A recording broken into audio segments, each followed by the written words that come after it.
భూమిపై ఇంద్రుడు పిలిచెరా, వరుణ వరదై పలకరా, ఆకాశాన్ని ఇలా దించరా కురిసేవానగా. మారని యాతన తీర్చగా, మాతల రాతలు మార్చగా, ఈ జలయజ్ఞము సాక్షిగా తలనే వంచరా.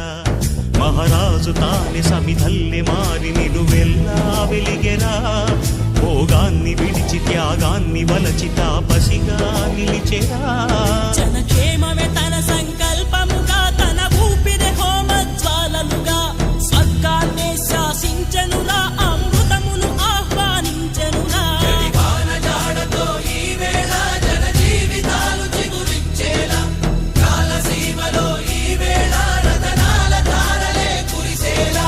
కల్లు కల్లు మని సిరిము వల్లే చినుకే చేరగా, జల్లు జల్లు మని పులకింతల్లు